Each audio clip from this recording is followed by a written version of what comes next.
Hello everyone, Siri Emerald here, and this is another video of a custom head that I made for the figures. This is the Mark XXII Hot Rod. Now, to date, this has been the most difficult helmet that I have made. This is the helmet as it comes from Hot Toys, and you lift this up right here to get to the place where the batteries go to control the light up eyes. So this figure headpiece for the Iron Patriot and for the War Machine, a Don Cheadle head sculpt for this, but there's no Robert Downey Jr. head sculpt. This ball joint right here is bigger than the ones for the other figures, so the hole is bigger. Now it's not as big as the Mark IV, the Mark V, the Mark 35, the Mark 36, those, but it's larger than the Mark III, Mark XVII, along that line. So I couldn't use a traditional head for it, so I tried a different manner of getting into it. So again, this is the Mark XXI Hot Rod, and this is the diecast piece.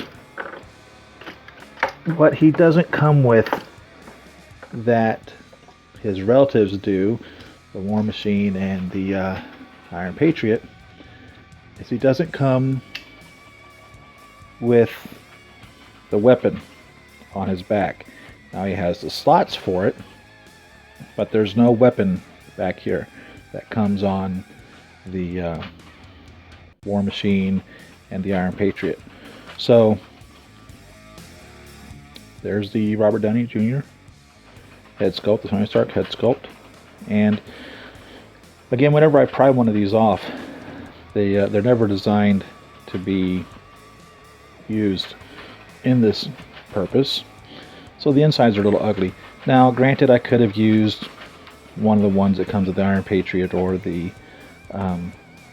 War Machine, and I might still, but then that would require repainting, and as I've expressed before, I would not be able to match up that paint scheme specifically to this, so I just live with it being ugly on the inside, but it works perfectly fine.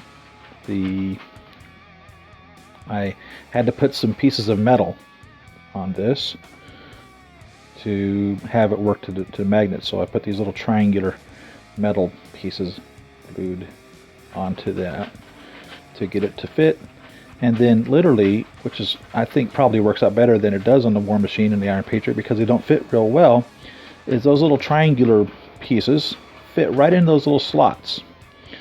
Now in contrary to this, or in contrast to this, the War Machine and the Iron Patriot, the faceplates don't really sit very well on the head sculpt. So I think that's actually a step in the right direction for that.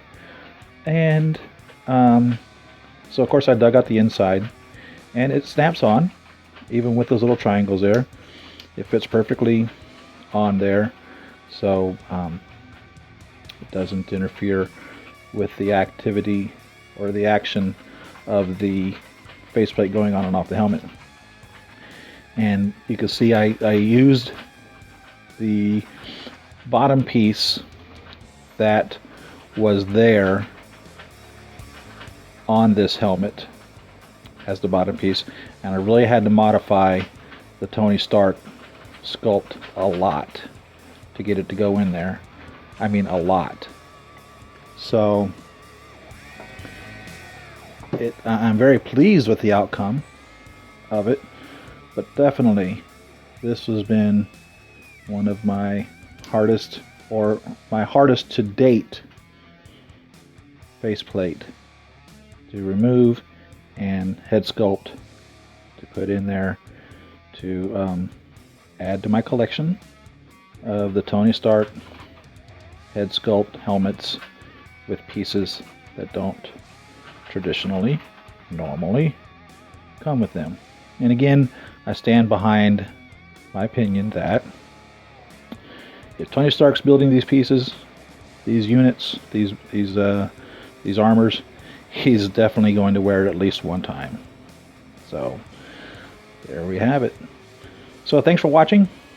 Leave your comments in the section below. Tell me what you think about this head sculpt. Follow me on Facebook at Siri.Emerald and at Twitter at Siri Emerald. Subscribe to my channel, like my videos, give me a thumbs up. Let me know what you think. Really, it helps out a lot. And catch you on the next video. Happy collecting.